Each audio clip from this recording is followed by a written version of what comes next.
Hello everyone, welcome back to my channel. Episode 8 के starting में हमें दिखाया जाता है कि यहाँ पर चेन भी टियान के बगल में आकर सो जाता है और फिर वो टियान को ही देखते रहता है क्योंकि वो भी धीरे धीरे टियान को लाइक करने लगता है। उसके बाद तभी टियान अपनी आंखें खोलती है तो चेन थोड़ा सा घबरा जाता है, लेकिन टियान नींद में ही रहती है और वो आकर के चेन को किस करती है और चेन यहाँ पर शॉक्ड हो जाता है। उसके बाद वो मन ही मन हंसने लगता है। उसके बाद हमें यहाँ दिखाया जाता है कि सुबह हो जाता है और तभी जैसे ही टियान की नींद खुलती है वो देखती है कि उसके बगल में तो चेन सोया हुआ है, तो वो घबरा जाती है और वो चेन को बोलती है कि तुम यहाँ क्या कर रहे हो। तो चेन उसे बोलता है ये मेरा कमरा है, तुम मेरे कमरे में आई थी पहले। तो टियान बोलती है तो मैं यहाँ कैसे पहुंची, मैं अपने रूम से यहाँ कैसे पहुंच गई। यहाँ पर चेन उसे चिढ़ाता है कि हो सकता है कि तुम्हारे मन में मेरे लिए कुछ फीलिंग्स हो, इसलिए तुम चुपके से मेरे कमरे में घुस गई होगी। उसके बाद हमें यहाँ दिखाया जाता है कि टियान उसी बूढ़ी औरत के पास जाती है और उसे बोलती है कि आप जाकर के दूसरा काम कर लो, ये साफ सफाई मैं कर दूंगी। तो वो बूढ़ी औरत बोलती है कि थैंक यू, मुझे किसी की हेल्प की जरूरत भी थी। उसके बाद यहाँ पर टियान उस बूढ़ी औरत की मदद करती है। तभी चेन वहाँ पर आता है और वो टियान के बगल में आकर बैठ जाता है और उसे बोलता है कि क्या तुम्हें मेरी हेल्प चाहिए। तो टियान उसे बोलती है कि इसकी कोई जरूरत नहीं है। उसके बाद तभी चेन उसे बोलता है तुम चिंता मत करो, कल रात हमारे बीच में कुछ नहीं हुआ था,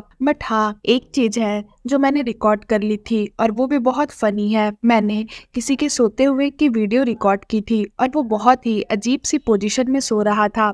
यहाँ पर वो टियान की ही बात करता है और उसे चिढ़ाता है इस तरह से बोलकर। उसके बाद यहाँ पर टियान उससे फोन मांगती है और बोलती है कि लाओ मुझे ये फोन दे दो और इस वीडियो को डिलीट कर दो। लेकिन चेन जो है वो वीडियो डिलीट करने से मना करता है, तो दोनों लड़ने लगते हैं। तो यहाँ पर टियान उसे बोलती है कि तुम मेरी वीडियो डिलीट करो वरना मैं तुम्हें इस पाइप से भिगा दूंगी, बट चेन फिर भी नहीं मानता है और वो उसकी वीडियो डिलीट नहीं करता। उसके बाद यहाँ पर टियान उस बूढ़ी औरत के बारे में चेन को बताती है कि ये जो बूढ़ी औरत है ये बहुत सालों से इस घर में अकेली रह रही है और इस घर का सारा काम वो खुद ही संभालती है और वो इस घर को छोड़ना नहीं चाहती क्योंकि ये घर उनके हस्बैंड ने बनाया था और उनके हस्बैंड की बहुत सारी यादें इस घर से जुड़ी हुई है, इसलिए वो इस घर को छोड़कर जाना नहीं चाहती। और एक तुम जैसे बिजनेसमैन होते हैं जो किसी की भी तकलीफों को नहीं समझते और यूं ही किसी का भी घर तोड़ देते हैं, तुम लोगों को तो ये भी समझ में नहीं आता कि सबके अपने घर से बहुत सारी यादें जुड़ी रहती है। तुम लोग तो बस पैसों को अहमियत देते हो, सिचुएशन चाहे जैसे भी हो तुम लोग बस पैसा देखते हो। तो उसके बाद टियान उसे बोलती है कि या तो तुम अपना ये प्रोजेक्ट का प्रपोजल चेंज कर दो या फिर तुम अपना देख लो, मुझे तुम्हारे साथ काम नहीं करना। तो चेन उसे बोलता है कि तुम्हें ये सब करने की जरूरत नहीं है क्योंकि मैंने अपने प्रोजेक्ट के प्रपोजल का प्लान चेंज कर दिया है। तो टियान ये सुनकर बहुत खुश हो जाती है। उसके बाद हमें यहाँ दिखाया जाता है कि दोनों वॉक के लिए निकलते हैं। तो चेन उससे पूछता है कि